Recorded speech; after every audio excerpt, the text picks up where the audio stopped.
Back in the 1800s, a bunch of super old artifacts with some weird symbols on them were found on Easter Island. You know, that tiny island you might have heard of, with the gigantic statues called the Moai. These symbols seem to be some kind of writing, but nobody's been able to figure out what they mean yet. Some scientists even think that if we crack the code, we might finally uncover the secrets behind the downfall of the ancient Easter Island society. So let's put on our detective hats and get to work, shall we? This mysterious script is called the Rongo Rongo. It was discovered by a Frenchman in the 19th century. He stumbled upon 26 wooden tablets covered in weird hieroglyphs during his trip to the island in 1864.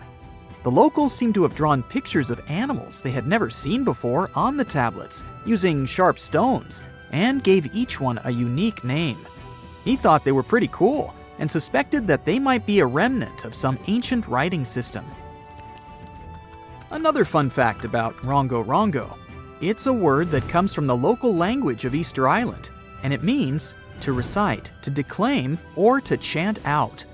The wooden tablets on which these glyphs were found might not have been in the best shape when they were discovered.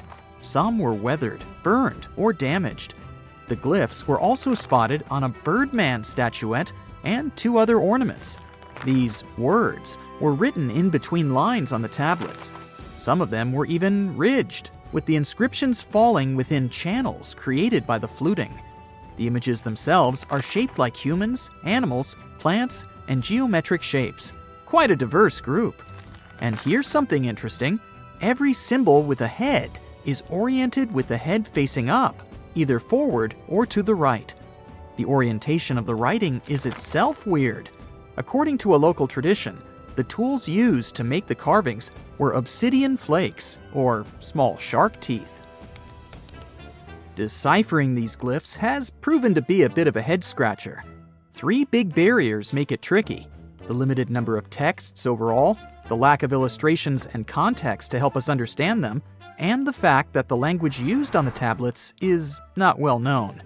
Some people even think that these glyphs aren't real writing, but more like fancy symbols that don't have any real language behind them.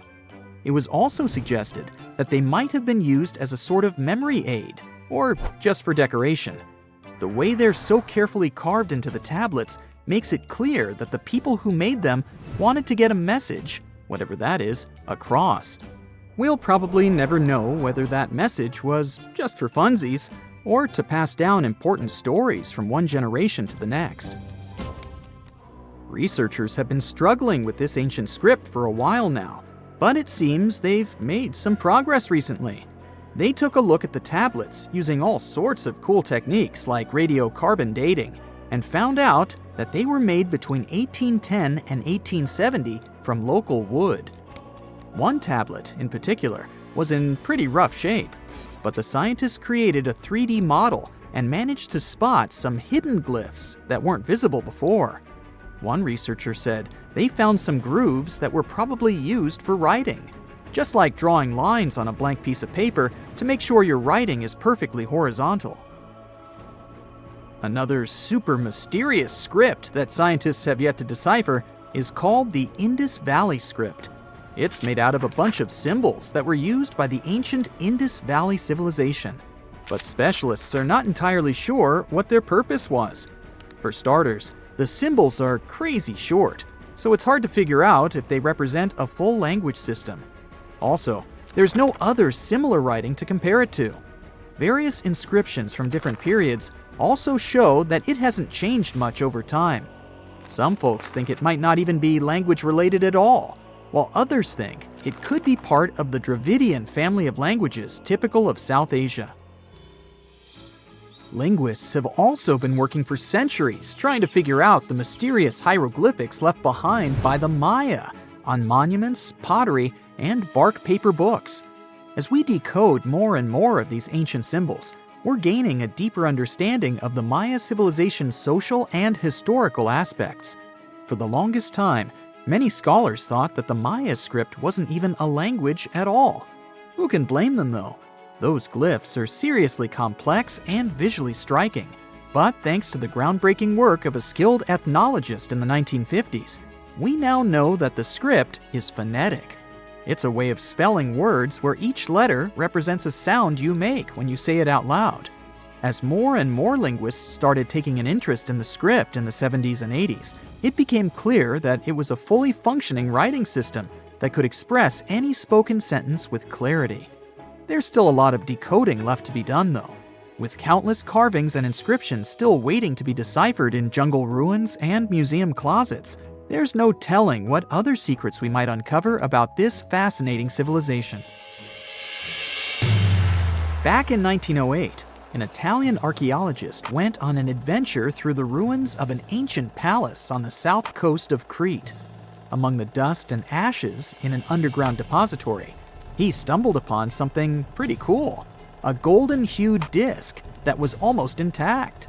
This disc has become one of the most famous mysteries in archaeology history. It's called the Phaistos disc. It's a big clay plate that's covered on both sides with a spiral of weird stamped symbols that circle clockwise towards the center. These symbols are pictograms that show all sorts of things, like a person walking, a tattooed head, a helmet, an arrow, manacles, cats, eagles, and more. But here's the kicker. Nobody has been able to translate the symbols. Since then, many scholars have made attempts to decipher the code, but no luck so far. It's thought that the symbols might be part of Linear A, a script unconnected to any known language. But some experts suggest it could be syllabic writing related to various other languages, like Homeric Greek or Indo-European. Thousands of years ago, there was a mysterious European culture called the Vinca culture. These folks were so cool that they even had their own writing system, which is still one of the earliest known in the world. But there's a catch here too. You guessed it, no one has been able to decipher their script yet. The Vinca culture thrived thousands of years ago, and they were located in today's Eastern European territory. They got their name from the village of Vinca, which was only a small distance downstream from Belgrade on the banks of the Danube River. A team of Bulgarian archaeologists found recently a 7,000-year-old inscription covered in Vinca script. It's the oldest find of its kind in Europe. These symbols were carved into a ceramic tile, and researchers believe they carry information about the local calendar and important events. The Vinca culture was seriously advanced. They even knew how to write on wet clay using a sharp object. It doesn't seem like much these days, but it's a lot to expect from people who lived thousands of years ago. The Voynich manuscript also caused quite a debate between linguists and historians. Is this old book proof of a long-forgotten civilization, or just a clever prank? This manuscript is full of text that even the smartest codebreakers haven't been able to figure out. Written way back in the 15th century, it was discovered by a book dealer named Wilfrid M. Voynich back in 1912, hence the name. If it's a trick, it's truly convincing. The handwriting is beautiful, and there are even patterns in the text that match up with other languages. On October 30th, 1759, the inhabitants of the Middle East were jolted awake by an earthquake. Cracks appeared in the walls of their homes, roofs began to crumble. People ran out of their homes and gathered in open areas, but because of strong shocks, they kept losing their footing and falling. A month later, there was another earthquake, but it turned out to be even stronger. Trees broke, houses collapsed, deep cracks appeared in the ground. The disaster lasted for 2 minutes. Oases, roads, and cities were destroyed. Incredibly, Baalbek's ancient buildings withstood earthquakes. Some historians state that this majestic and mysterious place was built during the Roman Empire, but many researchers disagree. Whatever the truth is, the city is one of the main archaeological phenomena of humankind. The most amazing building of Baalbek is the Temple of Jupiter. The inhabitants of the Roman Empire believed that Jupiter held power over lightning and thunder. The building looked like a platform with 54 columns. A massive roof rested on these columns. Today, you can only see 6 70-foot-high columns. Each of them consists of 3 sections and resembles a pencil. The cores of these pencils were made of lead. This made the columns exceptionally strong. Each of these pieces of stone weighed an incredible 80 tons. That's the weight of 35 Ford Explorer SUVs. Look, this is the largest block in the Great Pyramid of Giza. But compared to the blocks from Baalbek, it doesn't even look that impressive. The foundation under the Temple of Jupiter was preserved. That's how specialists figured out it consisted of about 25 monolithic stones, weighing 450 tons each. It means that the blocks from Baalbek weigh almost 4 times more than the blocks from Egypt. There are 3 more enormous limestone blocks in the foundation. They weigh 800 tons each. This is more than twice the weight of a Boeing 747 plane. Ancient builders must have had a hard time carving such giants from a piece of stone. And after that, they also had to pull them to the construction site and lift them to a significant height. Repeating these logistics would probably turn out to be a nightmare for present-day builders. To do this amount of work, they would need modern equipment.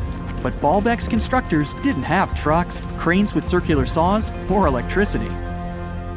How did the builders of the past manage to do this? Scientists have a theory that includes ropes, winches, and lever systems. Naturally, the engineers of the past made all the gadgets from wood. Around 3,000 feet away from the ruins of the temple complex, there's a quarry. Archaeologists suppose that's where the stones for the construction were cut. They found a block of limestone there. It seemed to be too large even for this incredible place. The monolith got called the Stone of the South. It was 65 feet long and 13 feet wide.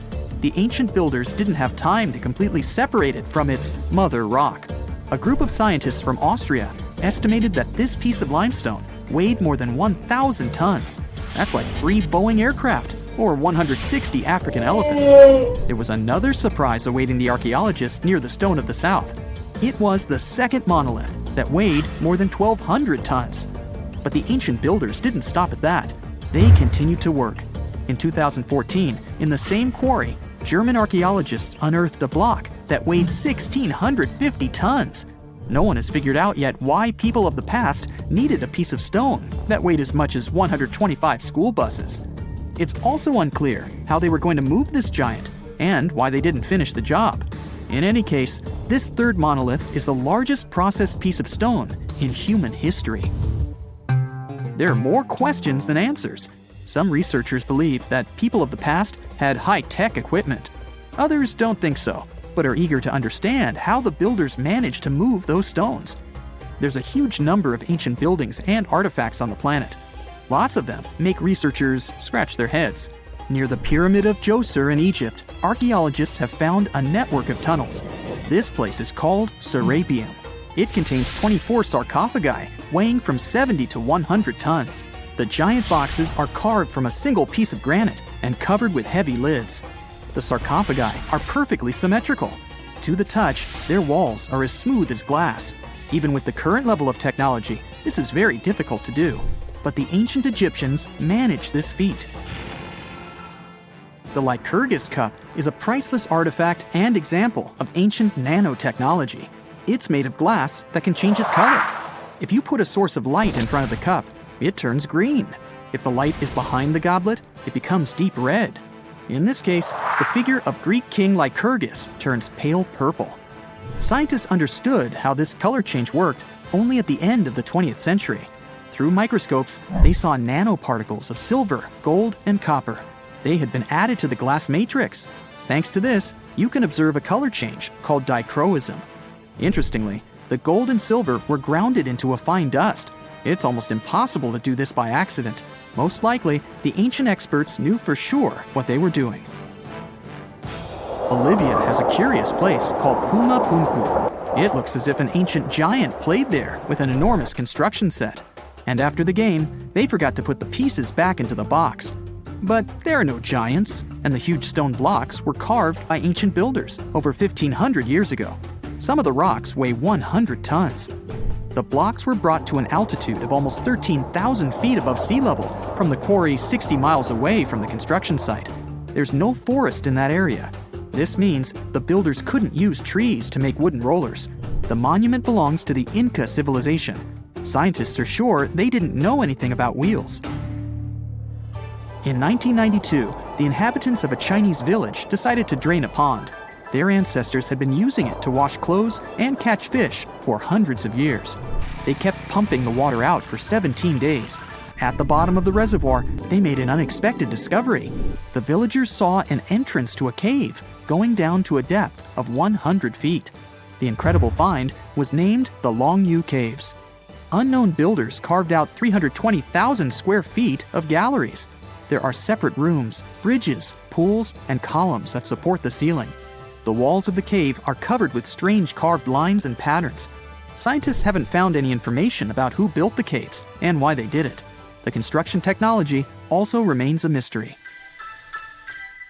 Antonio Stradivari lived in Italy in the 18th century. He created musical instruments. More than 600 of his works have survived to this day. 500 of them are violins.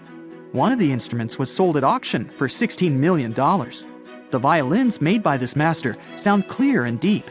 Researchers can't understand why Stradivarius instruments produce such unique sounds. Perhaps it's all about the varnish the master used to cover the violins. The answer may also lie in the wood the instruments are made of. In those days, Europe had a cold climate. Because of this, the wood became denser, and the instruments made of it sounded especially pleasing to the ear. In the Indian city of Delhi, there's a 23-foot high pole. It weighs 6.5 tons and is made of 98% wrought iron. The 1,600-year-old pillar has no signs of rust or decay.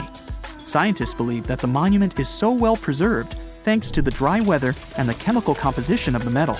It might be resistant to corrosion. And still, researchers don't know how the blacksmiths managed to make an iron pillar that's not afraid of rust. It seems like a tough feat, even for modern metallurgists. The Al-Nasla rock is divided into two parts by a perfectly straight slit. Each boulder stands on a small pedestal. Some people believe this is the evidence of ancient laser technology. But geologists think the split happened due to the ground shifting or natural vibrations that occurred under the rock. This process led to the appearance of the crack. It had been deepening for thousands of years, and gradually, the natural monument took the form you can see today. Hey, if you think Stonehenge is one of the oldest stone monuments ever, well, let me introduce you to Göbekli Tepe. Buckle up, we gotta travel to Turkey to meet this really old guy. Yeah, he's too old to travel. Jokes aside, Göbekli Tepe, an archaeological site located in southeastern Turkey that dates back to the Neolithic period, around 10,000 BCE. It's considered to be one of the oldest and most significant archaeological discoveries in recent times. The site consists of a series of circular and rectangular structures made of stone pillars. Yeah, it does look like its younger brother Stonehenge. Some of those pillars are decorated with intricate carvings of animals and other symbols. Now, you may be wondering, hey, why on earth did they make such a fascinating building? What was its purpose? Sorry, I got no answer for that. The purpose of the site is still unknown, but it is believed to have been a ceremonial center for the ancient people who lived in the area. The discovery of Göbekli Tepe has challenged long-held beliefs about the development of human civilization, as it suggests that complex societies may have emerged much earlier than previously thought. Okay, pack your stuff, our travel's just started. Next destination, Masada. It's an ancient fortress located in Israel on a plateau overlooking the Dead Sea. Hey, look at that view, spectacular, huh? It was built by King Herod the Great in the 1st century BCE, and it was very smartly built. Within the fortress, there were various facilities such as storehouses, barracks, a palace, and a set of cisterns capable of holding approximately 40,000 cubic meters of rainwater. People living there believed that the collected runoff from a single day's rainfall could provide sustenance for over 1,000 individuals for a period of 2 to 3 years. Access to the fortress was limited to 3 steep and winding paths leading up to fortified gates. Still, at one point, the fortress was occupied by people who had fled Jerusalem after the city was captured by the Romans. They held out against the invaders for several months, but eventually they were defeated. But these guys didn't surrender. The story of Masada has become a symbol of resistance and bravery. Today, Masada is a popular tourist attraction and a UNESCO World Heritage Site. The next flight is going to be short. We're popping over to Egypt to see the Karnak Temple Complex. It's a vast ancient Egyptian temple complex located in the city of Luxor, Egypt.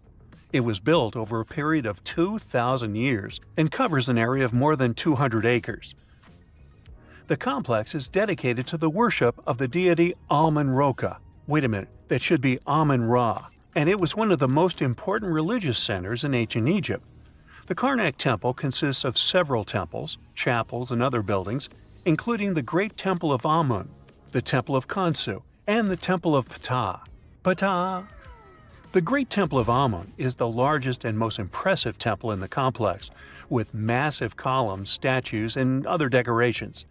One of the most famous features of the Karnak Temple complex is the Avenue of Sphinxes, which is a long avenue lined with Sphinx statues that leads from the entrance of the complex to the Great Temple of Amun. Another notable feature is the Hypostyle Hall, which is a massive hall with 134 columns that are over 70 feet high. The Karnak Temple complex is a popular tourist attraction and a UNESCO World Heritage Site. It's considered one of the most important archaeological sites in Egypt and provides a fascinating glimpse into the religion and culture of ancient Egypt. Hey, we can't hop on the next flight and leave Egypt until we see the Pyramid of Djoser. It has another name, by the way. It's also known as the Step Pyramid. This ancient Egyptian site is located in Saqqara. It was built during the 27th century BCE for the pharaoh Djoser by his architect Imhotep, who is considered one of the most important figures in Egyptian history. People believe this pyramid is the first monumental structure built entirely of stone and is an important example of early Egyptian architecture. The pyramid originally stood at 203 feet tall and was surrounded by a complex of buildings and courtyards. It was constructed in 6 layers, each smaller than the one below it, giving it the distinctive step-like appearance. The pyramid was used as a burial place for Pharaoh Djoser and was surrounded by a vast necropolis that contained the tombs of many other important officials. The Grateful Dead? The Pyramid of Djoser has several renovations and additions over the centuries, including the addition of a limestone casing that covered the original step structure. However, much of the pyramid was destroyed over time, and today only the central core remains. Despite this, it remains an important archaeological site and a popular tourist attraction in Egypt. Alrighty, we're ready to move on. There's one more pretty recent discovery we gotta see today. The Tower of Jericho was only discovered during excavations in the 1950s and 60s. It's an ancient stone tower located in the city of Jericho in the West Bank. Just like Göbekli Tepe, this one is believed to be one of the oldest stone structures in the world, dating back to approximately 8000 BCE. The tower stands at over 28 feet tall. It's made up of 2 main sections, an inner tower and an outer tower, which are connected by a series of stairs. The purpose of the Tower of Jericho is not entirely clear, but it is believed to have served as a defensive structure or a watchtower. It may have also had religious significance, as it was located near a sacred spring. The Tower of Jericho is a significant archaeological site and has provided valuable insights into the early history of human civilization. It's open to visitors and is a popular destination for tourists interested in ancient history. Now, this ancient site even got attention from Netflix, and they made a movie where the action takes place in Mohenjo-Daro. This site was a major center of the Indus Valley civilization in present-day Pakistan. Mohenjo-Daro was one of the largest cities of the ancient world, with a population estimated to have been around 40,000 in its peak. Trust me, that must have been a crazy megalopolis back then. The city was notable for its advanced urban planning, with sophisticated drainage and sanitation systems, and its impressive architecture, including the Great Bath and the Granary. Mohenjo-Daro was abandoned around 1900 BCE, and its ruins were only rediscovered in the 1920s. Today, it is a UNESCO World Heritage Site and an important archaeological site for the study of ancient South Asian civilization. We're heading to a teeny tiny country that has quite an impressive history. Welcome to Malta. The Zygantia temples are a Neolithic site located on the Mediterranean island of Gozo. They're probably one of the oldest freestanding structures in the world, dating back to around 3600 to 3200 BCE. The temples consist of two megalithic structures, each with multiple rooms and altars. The name Zygantia means giant tower in Maltese, as people believe that only giants could have built such massive structures. The temples are believed to have been used for religious purposes and are considered to be an important example of prehistoric architecture. They were added to the UNESCO World Heritage List in 1980. Well, you must be pretty tired, but there's one more place we gotta visit today. Our plane is already landing in Armenia, and we're here to see the Temple of Garni. Look, this one is well preserved. This temple dates back to the 1st century CE. It was built by King Tartessos I as a dedication to the sun deity Mir. Sadly, the temple was destroyed in the 17th century during an earthquake, which is quite a common thing for this area, but it was later reconstructed in the 20th century. Today, it's a popular tourist attraction and is also listed as a UNESCO World Heritage Site. Imagine you could spend an entire week scanning ancient ruins and taking photographs of the world's most surreal archaeological sites. Would you be up for it? So, let's do some digging. The first stop on your busy itinerary is Southeast Asia. It's home to some pretty cool ruins. You start in Bagan, located in the hinterlands of Myanmar. There are many ways to visit the site, and you're glad you've booked 2 different experiences. The first one is a hot air balloon trip at sunrise. Right before dawn, you board the balloon, and as soon as the sun starts to appear on the horizon, you begin your flight over the marvelous area. As the sun rises, it glistens on more than 2,000 conic-shaped golden structures. The hot air balloon ride is quick, but it gives you unparalleled views of all the 40 miles over which the site sprawls. Back on land, you rent a bicycle and roam the village of ruins. Some of them are open and allow you to peep inside. These magnificent ruins were built between the 11th and 13th century CE and were mainly places of worship. There were originally over 10,000 buildings, but they were gradually deteriorating over time due to earthquakes. Thankfully, the site became a UNESCO World Heritage Site back in 2015 and has since been preserved. Up next, you catch a flight to Cambodia. You take some time to visit Angkor, the world-famous archaeological site nestled deep within the jungle. Good thing you've brought bug spray with you. The city of Angkor was once the capital of the Khmer Empire from the 9th to 15th century. FYI, the word Angkor means capital city in the Khmer language. The city was founded by King Yasovarman I, and it became one of the largest cities in the pre-industrial world. Researchers say nearly 1 million people live there. Until today, Angkor is admired for its stunning architecture. The Khmer style is recognized in the use of huge blocks of sandstone. The towers are believed to have been once decorated with gold. But today, the site is a maze of vine-covered temples. The city was abandoned in 1431 and wasn't rediscovered until the 1840s. Oh, and just so you know, this is also a UNESCO Heritage Site. It became one in 1992, in case you want to brag to your friends about your culturally rich adventures in the future. Now, your trip continues in Egypt. You're here to visit the Karnak Temple in the city of Luxor. You opt for the most unusual way to get to Luxor. That is, a boat ride down the Nile River. Leaving Cairo, you head south until you reach the famous ancient city. Luxor was once the capital of Egypt and a true hub of power and wealth. That is why the Karnak complex is such a great archaeological site. You choose to visit it at night, and still at the entrance, you are struck by the site's beauty. In the evening, artificial lights cast a golden glow on the temple statues and stone columns. The temple is huge and was built mainly around the 18th and 19th centuries BCE. Each Egyptian pharaoh from that period left their own architectural mark on the site. The highlight of this tour is taking a walk through the Avenue of Sphinxes and discovering the Great Hypostyle Hall. This hall is filled with towering pylons and solid sandstone columns, a true wonder. From Egypt, you head down to Jordan. Now, if you like terracotta landscapes, you've come to the right place. The city of Petra is a marvel of the ancient world. Located in Jordan's desert, the city was a commercial hub back in the 4th century BCE.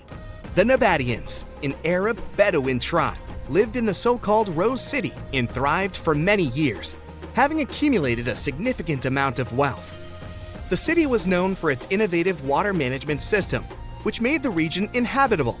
And yes, you'll catch a glimpse of its ruins on your tour. The rock-carved gate-like structure Petra is famous for what is called the Pharaoh's Treasury. It stands at the main entrance to the site and is said to have a treasure hidden beneath it. Don't forget to stand right beneath it and take one of those classic pictures for social media.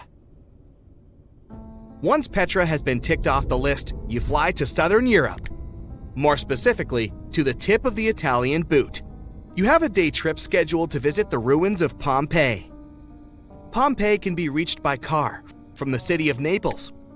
It's home to the eerie yet well-preserved ruins of a city that was once engulfed by lava.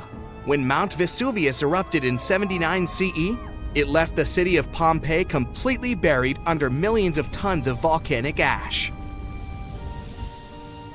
The ancient city was first discovered by beneath the volcanic rock in the 16th century, but it was first cleared from debris in the 1870s.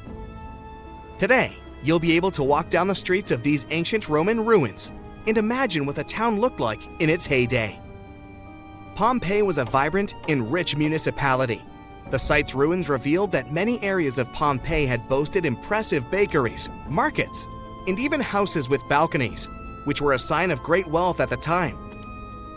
And believe it or not, even some artworks survived the eruption. Archaeologists found well-preserved frescoes and murals with mythological creatures. All this indicates that members of the high society lived there. The city even had thermal baths and showers made from luxurious materials. While you're still in Europe, you'll hop over to visit the iconic Stonehenge. It's a perfect day trip if you stay in the city of London, just a short train journey away. Stonehenge dots the Salisbury Plain in Wiltshire, England, and is one of the world's most recognized ancient ruins. More than 5,000 years old, these curious stone rings are some of the oldest stone structures on the planet. Created out of sandstone, they are shrouded in misery. Who built them and why is still largely unknown. Popular theories claim that Stonehenge was used as a great solar calendar, built to help people keep track of days, weeks, and months. Talk about hard work to create a mere calendar, huh? In the final leg of your trip will take you to explore the Southern Americas. In Guatemala, in Central America, you'll find ancient Mayan ruins. The lost city of Tikal is a city made of 3,000 buildings, the remains of the capital of the Mayan Empire. You can compare its importance to such cities as London or New York today. The North Acropolis is Tikal's most ancient complex of monuments. Built solely by human hands in 350 BCE, it served as the resting place of kings and chiefs. Back in the day, the step pyramid temples were painted a beautiful red. Mayans loved that color. Today, of course, you'll only see the limestone. You might wonder what made such a great city turn into ruins. Well, archaeologists have no clue about the cause of Tikal's decline. Until today, this question remains unanswered. Was it a drought? Disease? Maybe we'll never know. Are you in the mood for some Mayan ruins? Chichen Itza is an archaeological site with the best preserved pyramids on Earth. Located in Mexico's Yucatan state, this Mayan city is well over 1,500 years old. At its peak, it was home to 35,000 people. The site covers 1.9 square miles and has many ruins spread throughout it. The highlight is El Castilla, a tremendous step temple, rising 80 feet above the ground. Its most peculiar feature is that it has 91 steps on each of its 4 sides, including the upper platform, which makes for 365 steps, the same as the number of days in the solar year. Phew, what an intense trip. Time to head home now and soak it all in. See you next time. Now, how about some surreal hidden places to check out? Grab a flashlight and your backpack, and bon voyage! The trip starts in the mountainous country of Switzerland. You travel to the town of Waltensburg in the eastern part of the country. It's raining and it's very cold, but you still make your way to the bottom part of a mountain, where your first adventure awaits. After climbing up high in the mountains, you see a strangely shaped castle. To get there, you must walk up an extremely narrow pathway. Don't look down, you think to yourself. You tighten the straps of your backpack and manage to walk along the pass. Standing at the door of the castle, you really can't believe what you see. A 13th century fortress built entirely of stone. Today, all that is left of Krafenstein Castle is mainly its ruins, but their condition is good enough to get an idea of what the place looked like back in its glory days. You take your time to explore the castle inside, but honestly, this place gives you the chills and you're ready to move on. The next place on the list is Turkey. A plane and then a car ride later, you arrive in the city of Çorum in the northern part of the country. On the outskirts of Çorum, you find a valley filled with old, overgrown mountains and see the beginning of the trail you're about to hike. The way is extremely steep, but it leads to a secret door carved in the mountain. Congratulations! You've just arrived at Kapilikaya. The huge door is a massive arched stone that blocks the entrance to a hidden building. Experts think it has existed since the 2nd century BCE. Unfortunately, the huge door won't open, so what's hidden inside is a mystery today. It's guessed that there is a room inside. Some locals say there's a treasure hidden there too, but until today, no one has managed to enter the place to check. Okay, it's time to get moving before night falls. Next, you get the unique opportunity to travel to Ethiopia. Wandering around the city of Lalibela, you stumble upon a huge pit carved in the ground. You approach it carefully, and soon enough, you see a magnificent terracotta building, so richly detailed it leaves you mesmerized. But that's not all. There are 10 other pits just like this one, hiding King Lalibela's 12th century buildings. All 11 constructions are different from one another, yet share a similar recognizable style. They were hand-carved over the span of 24 years, only with the help of chisels, which is unbelievable given that these buildings are up to 50 feet high. That's about as tall as 5 African elephants stacked on top of each other, if you could do that. This unconventional way of construction made them entirely monolithic, meaning they were carved out of just one gigantic piece of rock. Pretty impressive, huh? Once you leave Ethiopia, you grab a flight to southern Italy, right there on the tip of the boot. No hiking is needed here. Whew! Your friend takes you to a site called Sassi di Matera. It's a Paleolithic city carved in the slope of a steep hill. You might feel like you've traveled in time here, as local stone houses and ancient buildings are unlike anything you've ever seen before. The site, also known as Deciphering, is suspected to be one of the first human settlements in Italy, dating back to over 9,000 years ago. Wandering around the town, you might get invited inside one of the cave-like houses. Oh, and as weird as it may sound, some of the streets run on top of people's homes. Talk about Paleolithic urban planning. You're probably becoming an expert on rock-cut architecture by now, but there are still a few sites left on your list. Next off, you head to Slovenia to visit the world's largest cave castle. This medieval castle was built on top of a 400-foot-high cliff and was designed to be impenetrable. Luckily for you, security is much more relaxed today. Still, if you're looking for a more challenging and less touristy way inside, you can get into the castle through one of its many underground tunnels.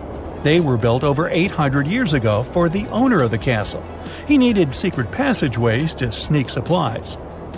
Today, Pajama Castle is both enchanting and mysterious.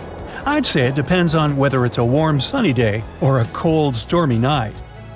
After this medieval experience, you head on to visit Petra, a magnificent Jordanian monument found in the middle of the desert. To get around here, you'll need a large supply of water and sunscreen because it's going to get hot. But this site is worth it. The city of Petra is a marvel of the ancient world. Back in the 4th century BCE, this region was a trading hub at the crossroads of commercial routes.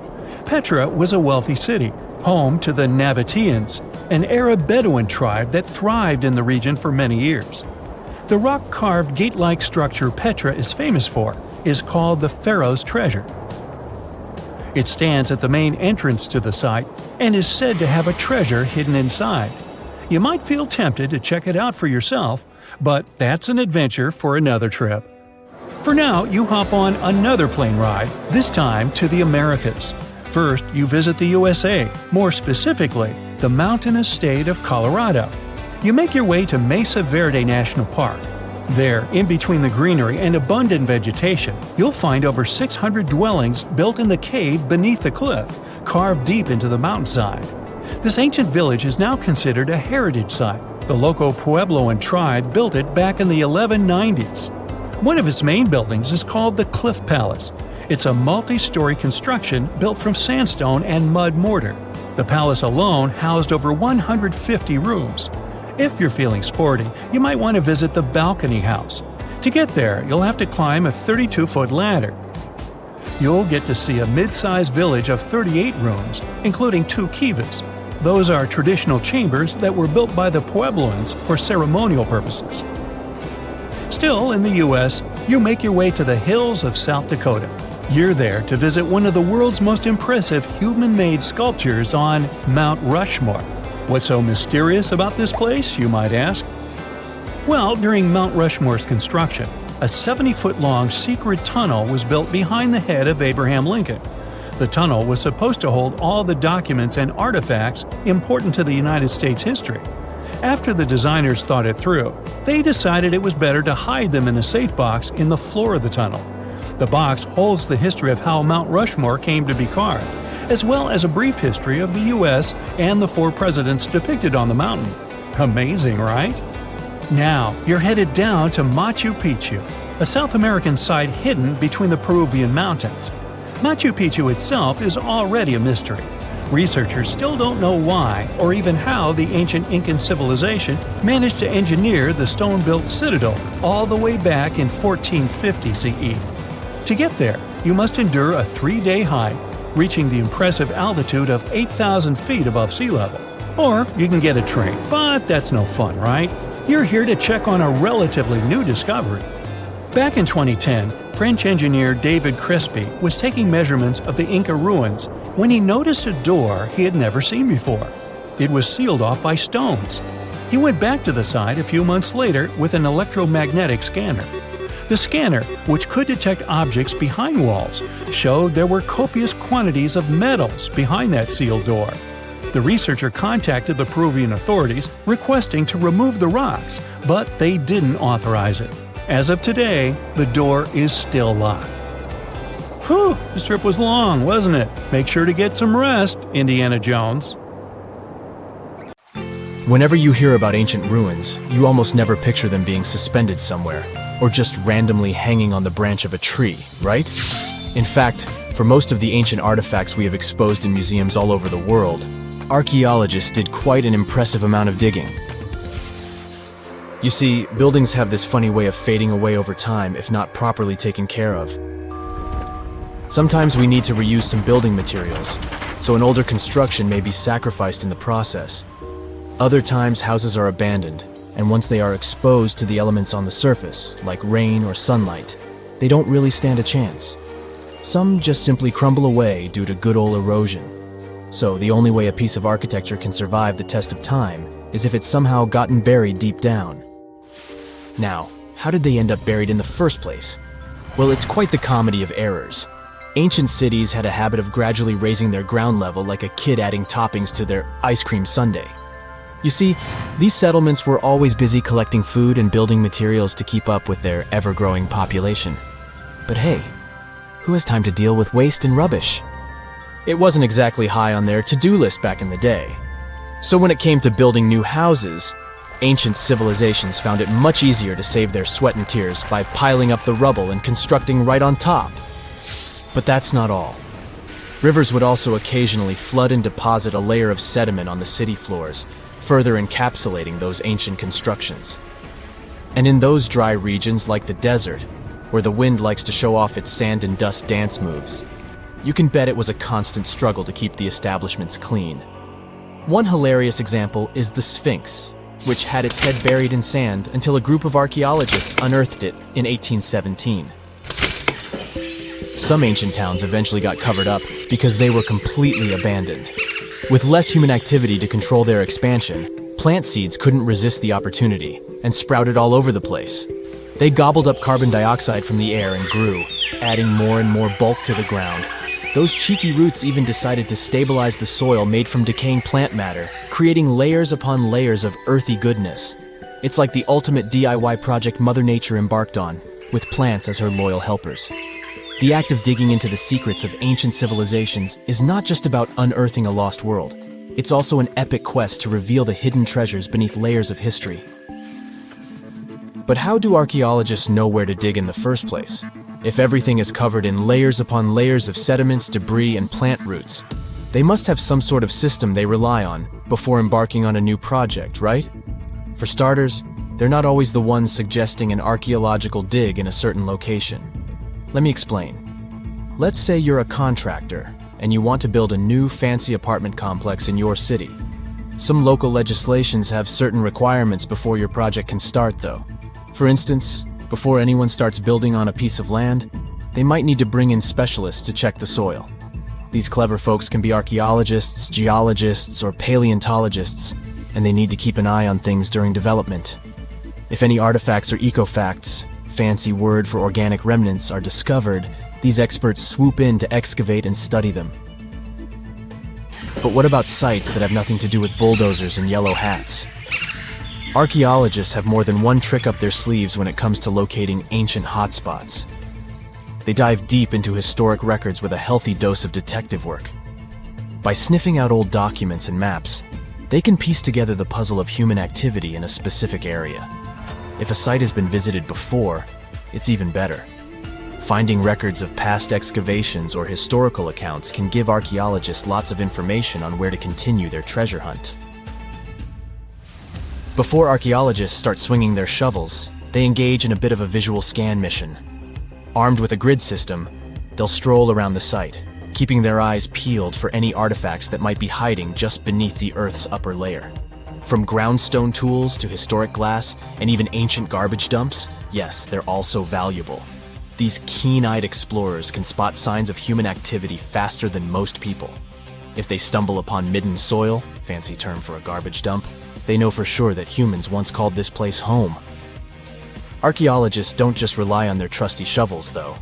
They have an arsenal of gadgets to aid in their search for hidden wonders. Geophysical tools are like their secret weapons.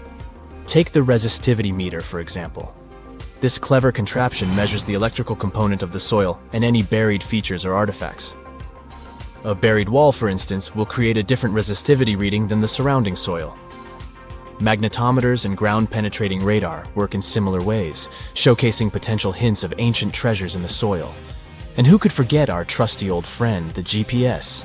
It helps archaeologists map out precise locations, like a high-tech treasure map, leading them straight to their pot of gold. Care to virtually visit some of the most important archaeological sites in the world? Well, follow me. In the United Kingdom, for instance, you'll find this interesting place called Stonehenge. It's one of many henges scattered around, but this one really takes the cake. Picture this: massive ancient stones standing tall and proud, arranged in a funky outer ring and an inner horseshoe, with some smaller stones thrown in for good measure. And guess what? These amazing stones have been around for over 5,000 years. Talk about a serious case of rock-solid longevity. Now, here's where it gets interesting. According to local folklore, the legendary wizard Merlin whipped out his magic wand and poof! He teleported these massive stones all the way from Ireland. Apparently, some giants had assembled them there, but Merlin decided they would look much better at their new location. Others think it's just the ruined remains of an old Roman spiritual edifice.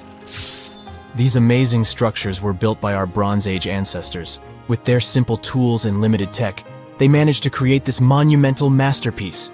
Impressive, right? Unfortunately, there's still so much we don't know about this area. Stonehenge's initial purpose remains a mystery to this day. Sure, there are lots of theories, but scientists have yet to agree on the subject. However, we do know that it's perfectly aligned to catch the sunrise during the summer and winter solstices. The ancient city of Pompeii is an equally amazing archaeological site. Picture this. Mount Vesuvius, a notorious troublemaker, decided to throw a volcanic tantrum and completely covered this ancient Roman city. It turned it into a time capsule, located outside present-day Naples in Italy. Fast forward to the year 1748, when a bunch of adventurous explorers stumbled upon Pompeii. Lo and behold, they discovered a treasure trove of well-preserved goodies: streets, houses, food. Probably a bit stale by then. Blingy jewelry, fancy sculptures, colorful frescoes, everyday household items, and even animal and human remains. It was like an epic archaeological party. From the looks of it, Pompeii had it all. Fancy houses and villas, a massive 20,000-seat arena, cute little artisan shops, hangouts like taverns. And let's not forget the saucy spots like those luxurious bathhouses for some intense pampering. There's also the Sanctuary of Apollo, where people used to gather for their daily dose of worship. And of course, the bustling heart of the city, the Forum of Pompeii, where all the cool people used to hang out. And guess what? Pompeii is so cool that it made it to UNESCO's World Heritage List back in 1997. That's like the ultimate Hall of Fame for historical awesomeness. It also includes many other famous buildings and sites, like the Taj Mahal in India and the Acropolis of Athens in Greece. Imagine you can spend an entire week digging in the ground, scanning for ruins, and taking photographs of the world's most surreal archaeological sites. Would you be up for it? Grab your magnifying glasses, and let's do some digging. When in Rome, do as the Romans do. Walk around the city stumbling upon ancient history, So you're strolling around Esquiline Hill on a sunny afternoon. You have just finished your third gelato when you suddenly see it. The magnificent Domus Aurea, or Golden House, for the non-Latin speakers. The Roman Emperor Nero ordered to build this huge palace back in 64 BCE. The construction finished in 68 BCE. In its glory days, it occupied an area 3 times the size of the Vatican City.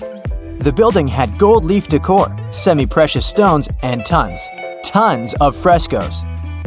There were over 300 rooms in the palace, some of them overlooking the beautiful vineyard and animal-filled woods nearby. It held an enormous 100-foot statue of Nero himself. The octagonal wall was the grandest construction in the complex.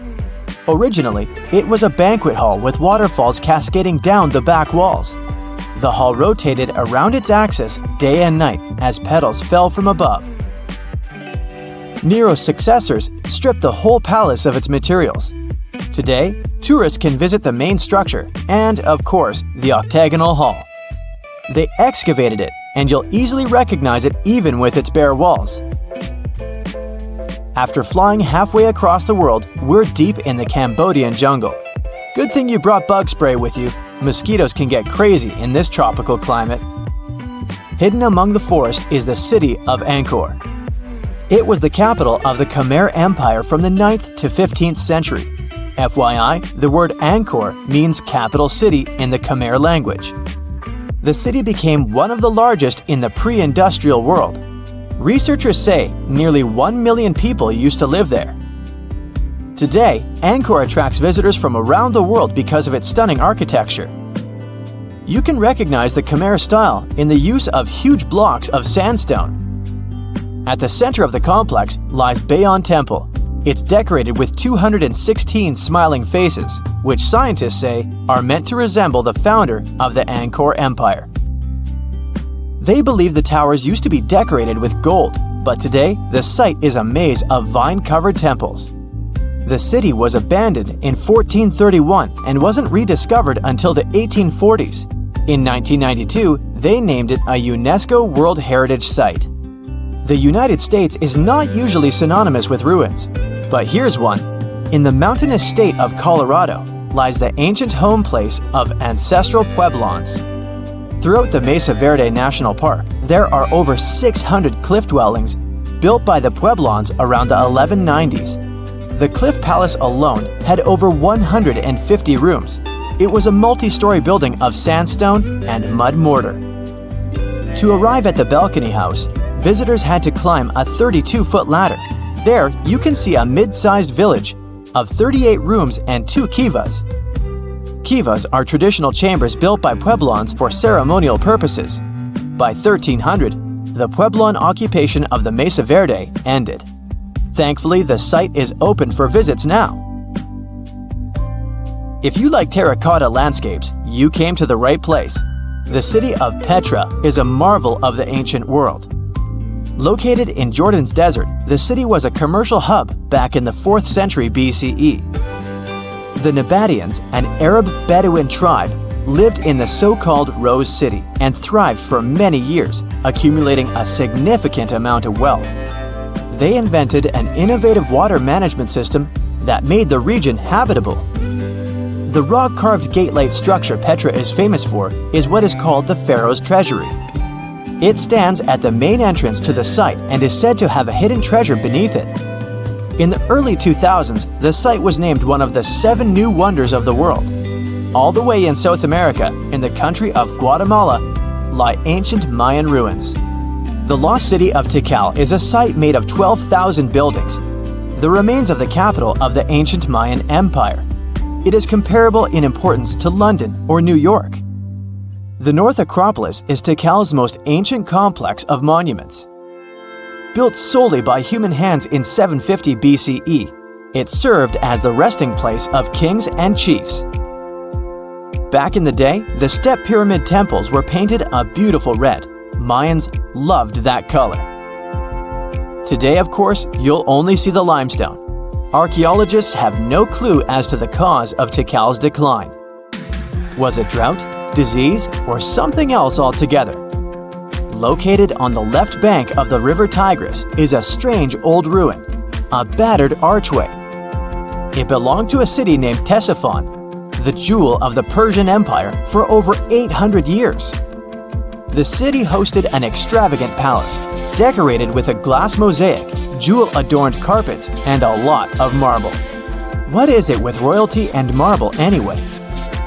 The arch was part of an imperial palace complex. Until modern times, it was the largest man-made freestanding vault. Notice how there are no pillars sustaining it. The enormous wealth of the city made it a constant target for other empires, until it eventually fell. In the mood for some more Mayan ruins? Chichen Itza is an archaeological site with the best preserved pyramids on Earth. Located in Mexico's Yucatan state, this Mayan city is well over 1,500 years old. At its peak, it was home to 35,000 people. The site has a total of 26 ruins to be uncovered. The highlight here is El Castillo, a tremendous step-like temple standing 80 feet above the ground. Its most peculiar feature is that it has 91 steps up each of its 4 sides, including the upper platform. It makes for 365 steps, the number of days in the solar year. The oldest lost city in this list dates back to the Neolithic period. It was when us, human beings, started farming for the first time, instead of living a fully nomadic lifestyle based on hunting and gathering. Located on Orkney Island off the coast of Scotland is a prehistoric site known as Skara Brae. Thanks to good restoration, the site is very well preserved. You can see prehistoric dwellings with hearths, stone-built furniture, and even primitive toilets. Researchers found runic symbols on the site, which means they could have attempted some form of writing. Ah, Greece. Fancy some feta cheese, anyone? We've arrived at the focal point of archaeological sites, but today we're exploring one in particular, the Colossus of Rhodes. Also known as the Bronze Giant, it used to be one of the 7 wonders of the ancient world, standing in the harbor of the Greek city of Rhodes back in the 3rd century BCE. The Colossus was said to be 105 feet tall. It's believed that the statue was built with the help of 900 camels. Sadly, it only stood for 54 years. A ravaging earthquake tore it to pieces, so visitors would come and see only a giant foot. Now, there is a whole load of nothing where the statue once stood. I think it's safe to say there are a lot of random ruins on walls spread across the globe. And our final visit for the day consists of exactly those. All the way in northern England lies the ruin of Hadrian's Wall. The Roman emperor commissioned the wall in order to separate his empire from Britain's. The original wall was a lot grander than what is left of it today. But still, the ruins are pretty impressive. They consist of a 73-mile structure stretching from one coast to the other. Back in the day, Hadrian's Wall hosted 17 large forts and numerous observation towers to ensure the maximum safety of his empire. The wall fell into oblivion when the Romans left Britain at the start of the 5th century. People began looting it to build churches, farms, and even houses. Today, if you decide to visit the ruins, you'll only see waist-high fragments of stone. But still, pretty neat, huh? Tartessos, a mysterious, highly developed society that once flourished and then, without any warning, suddenly disappeared. Moreover, before they were completely gone, they performed some strange rituals, as if they were trying to save themselves from something. But what happened to these people? Let's try to find out. Let's go to the southwest of Spain, to about 2,500 years ago. Once, there was a beautiful city here, a trade center of Tartessos. Imagine the temple in the middle of a deserted town. A breathtaking, monumental 2-story building. There's a thick smell of frying meat in the air, and the smoke from its frying rises high into the sky, covering the patterns of the sanctuary. The sun has already set, and it's time to prepare for the ritual. We enter the ancient monumental hall. Inside, hundreds of people gather around a long wooden table lined with delicate ceramics and bronze bowls. They feast and drink. These people have much more fun than the animals outside the building. These animals are being prepared for the ritual. Horses, cows, pigs, donkeys, even dogs. All of them were brought here to appease the deities. And what happens after the ritual itself is even crazier. At the end of the ceremony, people take torches and set fire to the whole building. Everything turns to ashes and coals, and when the last embers fade away, they take shovels and begin to bury this place. It will take them at least several days to bury the former sanctuary under piles of earth. They work tirelessly. In some places, the thickness of the layers of mud and clay will reach almost 14 feet. And then, these people, the last known Tartessians, just leave this place and disappear from our world forever. But what just happened? Why did they even do all this? Let's start from the beginning. Tartessos was first mentioned in Greek and Roman texts thousands of years ago, but for a long time, we had no idea what it even was. All the descriptions were contradictory and confusing. Some archaeologists thought that Tartessos was a kind of seaport. Others thought that it was a river or a water reservoir. They even said this place could be connected with the mystical Atlantis. But there was nothing to back it up with, so the scientific community quickly rejected this idea. But today, we know the truth. Tartessos was an ancient civilization. It's been located on the Iberian Peninsula, one of the southernmost islands of Europe. It flourished in the 9th to 5th centuries BC, and then, around 2,500 years ago, suddenly disappeared. They were quite rich. The island had rich reserves of metal, so their economy was thriving. Silver, copper, lead, and other good things were mined in the local Sierra Morena mountains. Almost all the locals were engaged in trade. For them, it was a common thing. Isn't that strange that there were so few records left about them? And not so many monuments of their culture have survived to this day. In total, throughout Spain, scientists were able to collect around 20 archaeological finds related to Tartessos. 3 of them were excavated in the Guadiana Valley: Canto Roano, Casas del Turrunuelo, and La Mata. Let's start with the first one. Cancho Ruano was discovered in 1978. This find was one of the most significant pieces of the puzzle. This is one of the most beautifully preserved structures of the Tartessian civilization. Not only the walls have survived to this day, but so did the altar, the moat, and even several artifacts. For example, some jewelry and wine glasses. It was a square building surrounded by a deep moat filled with water. And, to be honest, we still don't know its exact purpose. We only assume that it could be an ancient temple. Some rituals were carried out there. For instance, they would set fire to the temple and cover it with thick layers of sand and clay. They even left some expensive artifacts inside, tools, gold jewelry, and so on. Moving on to the next find. Casas del Turruñuelo is one of the best preserved buildings in the entire Western Mediterranean. We only discovered it a couple of years ago, back in 2015. And it hasn't been studied that well yet. But we already know that this place is also pretty weird.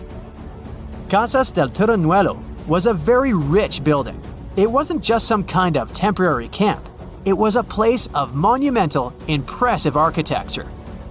Massive staircases, vaulted ceilings, luxurious materials brought from all over the Mediterranean, and the latest construction technologies. It was supposed to be a place of power, maybe even something like a palace. And yep, it also became the venue for the rituals. It's unclear whether the locals intended to destroy this beautiful place from the very beginning, but this is where they performed the greatest ritual in the area. This ritual involved more than 50 animals, including the most valuable ones, horses. It was their only means of transportation. The fact that these people gave away their horses may indicate that they planned to stay here for some time. Perhaps they hoped to appease the deities and settle on local lands. The ritual was carried out exactly as they intended. And just like Cancho Ruano, this place was also set on fire. When the ritual ended, the locals buried this place and left, disappearing into the countryside of the Iberian Peninsula. Now it's an abandoned and quiet place. Just like Cancho Ruano, it's been standing here untouched for more than 2,000 years. The last find is La Mata, which was discovered much earlier than the other two, back in 1930. The resemblance between all of them was striking. La Mata had the same fate. It was burned and forgotten for centuries. All of this is very strange and mysterious. It seems like the locals were fleeing from something. Perhaps something happened that made them start building these banquet halls and arranging large-scale rituals. They thought that their deities turned away from them and tried to appease them. But unfortunately, it didn't work. As a result, they were forced to leave their temples and soon disappeared altogether forever. And by the way, why did they disappear at all? Well, this is another mystery of this civilization. One of the most important questions is, did they know that they were going to disappear? Or was it something unexpected? Did they suffer some kind of sudden catastrophe from which they were trying to escape? Or something else? Scientists have several theories on this. The first theory says that there may have been several major earthquakes and subsequent tsunamis in this region. These natural disasters destroyed local settlements and severely demoralized the survivors. Perhaps they were looking for salvation from this. Another theory is that there were some problems with trading. Since they were rich in metal and lived off their economy, any problems in it could lead to big troubles. If they had some kind of mining crisis, then relations between different nations could worsen greatly, and things could get pretty nasty. The truth probably lies somewhere in the middle. The most current theory says that around the 6th century BC, a large-scale tsunami hit the port. This greatly damaged the economy, which worsened the relationship between Tartessos and its neighbors. In any case, this seems to be speculation.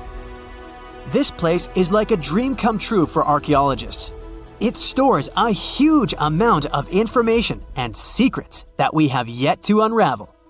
The Tartessians had no idea that by burying their artifacts, they were making a real gift to the scientists of the future. And while scientists continue to study them, we can check out the stuff they have already discovered.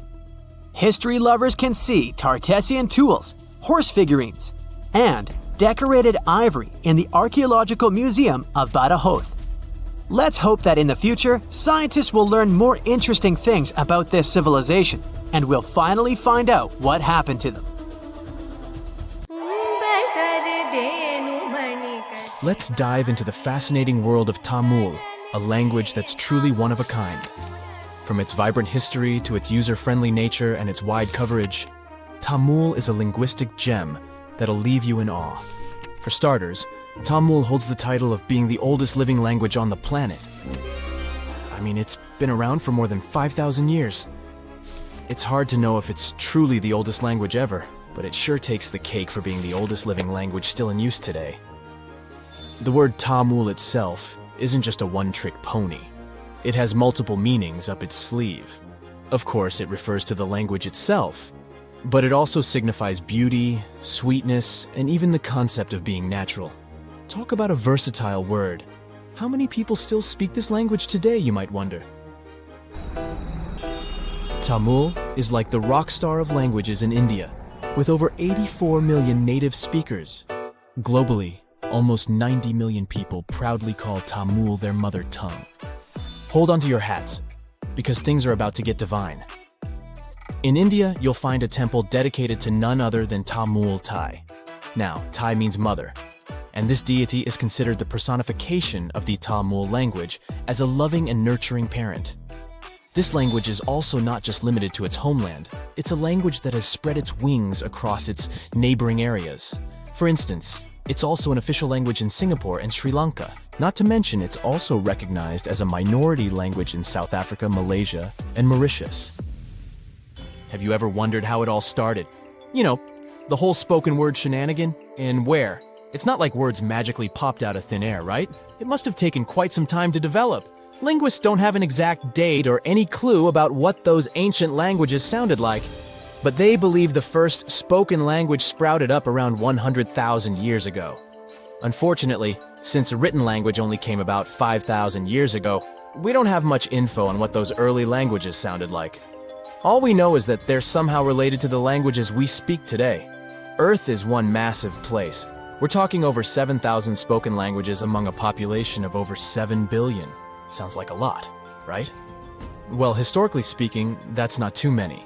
In fact, many languages are gradually fading away, being replaced by their respective countries' official languages. People are hopping on the bandwagon of learning the dominant language for better educational and economic opportunities. Eventually, we might end up with a global language to rule them all. At the moment, the most used language in the world is English. But hey, it wasn't always like this. Back in the day, before the world became one huge linked web, there were oodles of small nations and communities scattered all over the globe. That means there were probably hundreds of thousands of languages evolving just like living organisms. But let's travel back in time for a bit, shall we? Picture a bunch of early humans roaming the land in their little tribes and communities. Within these groups, language became the bee's knees, the go-to for communication. It was crucial for their hunter-gatherer lifestyle. This language thingamajig allowed them to hunt like pros, multiply their numbers, build cool stuff, and survive in all sorts of gnarly conditions, even at high altitudes. Plus, it gave them a leg up on their rivals, like the Neanderthals. Sure, those folks may have been smarter and stronger, but it's widely believed they didn't gather together as Homo sapiens did. And so, about 40,000 years ago, poof, bye-bye Neanderthals. It just goes to show that language is quite a handy-dandy tool. Or at least that's one of the theories. Fast forward a bit, and humans had conquered all the major land masses. Mesopotamia, for instance, was the hotspot for this linguistic revolution, and by around 3,200 BCE, Sumerian, a totally groovy language, stole the show. To this day, it's one of the oldest ones we know of, if not the oldest. What's interesting is that Sumerian had no linguistic siblings. It was like the loner kid on the linguistic playground. Let's look into the Sumerians' writing skills for a bit too. It's nothing like what we're used to today. Scientists have named it cuneiform writing, and it emerged as a means to record trade and political information. As a matter of fact, the first recorded name in history wasn't of a king or some powerful figure. It was most likely the name of an accountant, but it's difficult to know for sure. Cuneiform consisted of a collection of pictograms that represented objects or people, much like the ancient Egyptian hieroglyphics. Sumerian culture thrived in several city-states located in the southern region of Mesopotamia. Uruk, known as the first true city, was among the stars of the show. However, these cities eventually faced some unwelcome visitors. As a result, by 2000 BCE, Sumerian had taken a back seat, becoming a classical language just like Latin. Now here's a little twist in the tale. Sumerian might not actually hold the title of the oldest known language. Egyptian, for instance, emerged around the same time as the Sumerian civilization, but along the banks of the Nile. This ancient language also made use of pictograms in its writing system, but it did undergo some serious transformations due to its interactions with neighboring languages like ancient Greek, Persian, and Latin. By the time of Roman occupation, Egyptian had become a dead language, gradually replaced by Greek. Now let's give a special shout out to another one of those old languages that are still spoken today, Hebrew.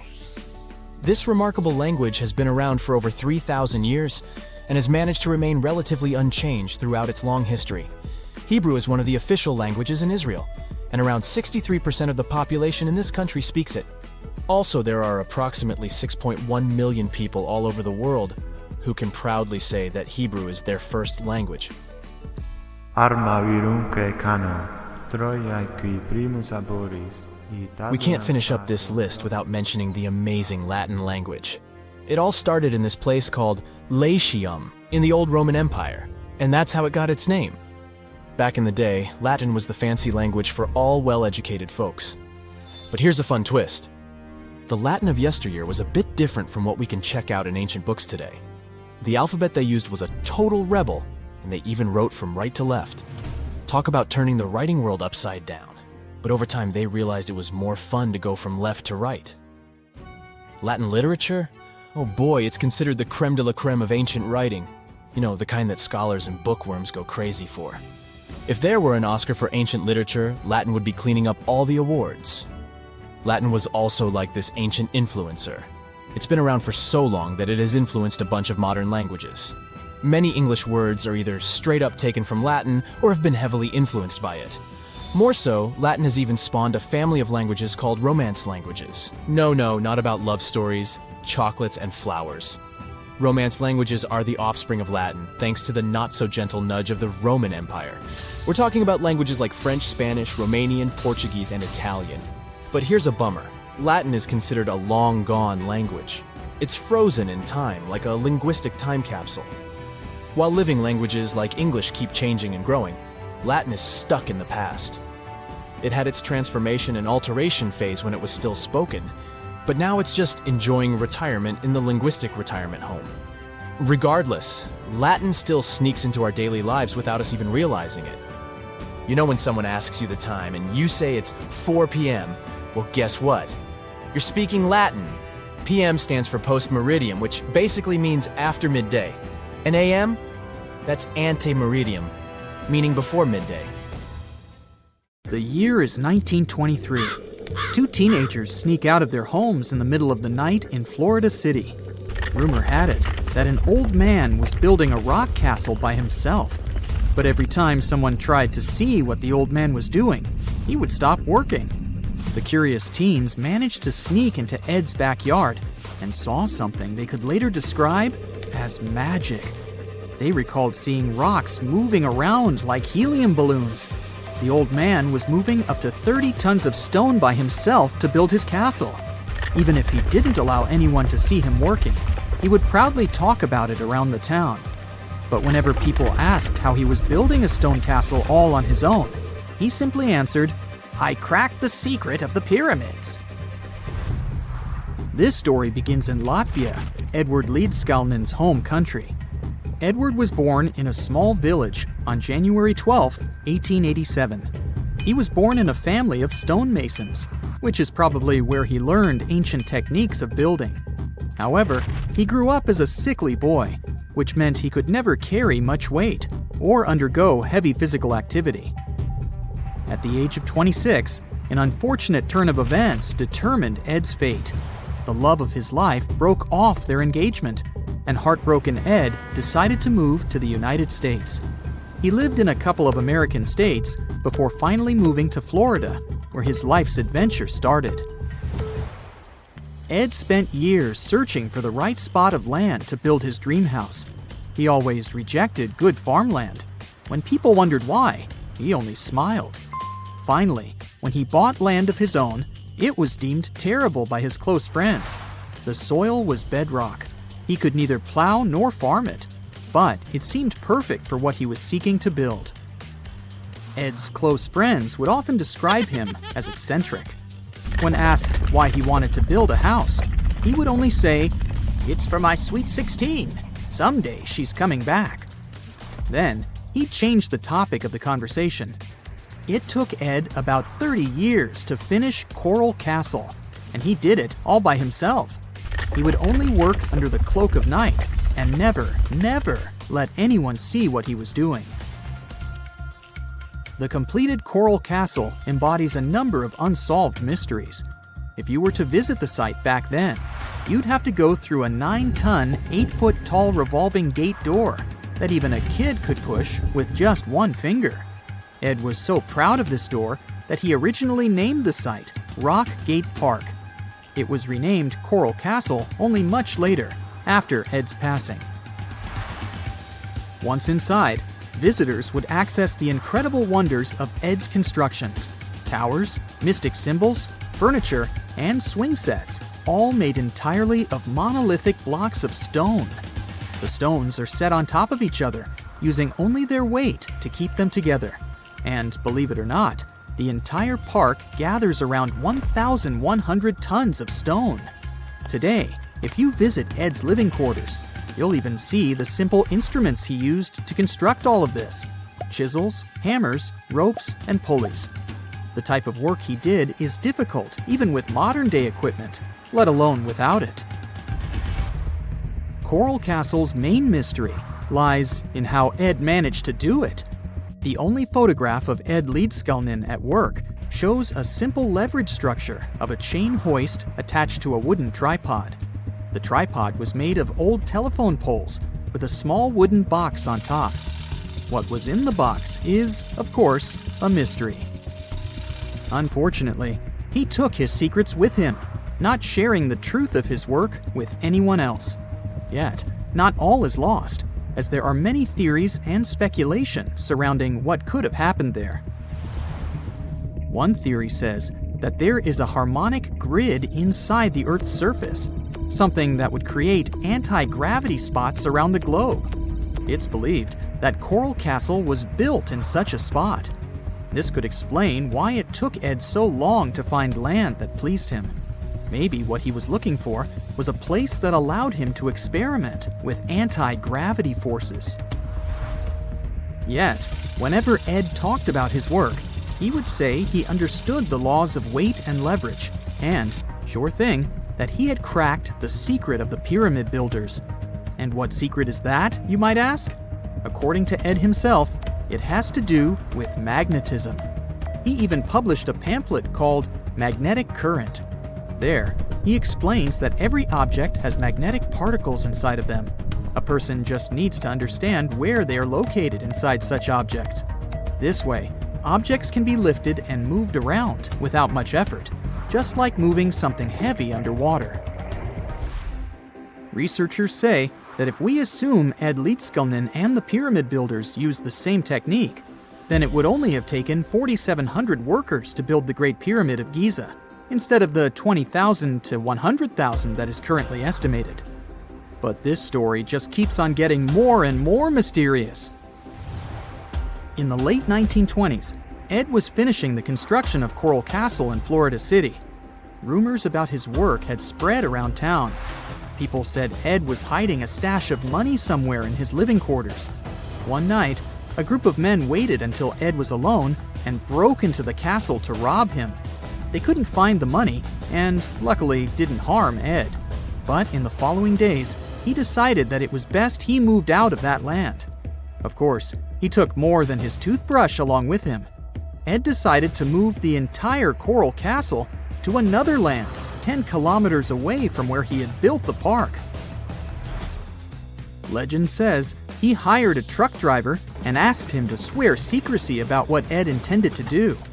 He asked the driver to look away while Ed loaded the truck by himself, moving all of the rocks without any help.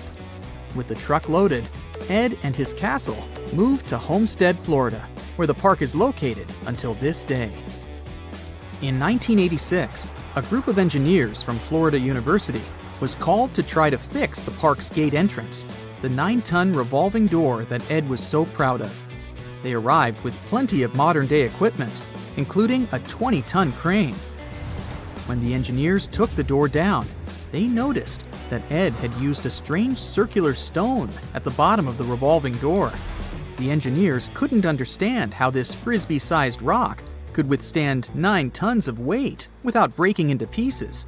They sent the rock to the geology department at the University of Florida, but the geologists simply returned the rock, saying they couldn't find a match of this rock in their databases. They couldn't determine its origin.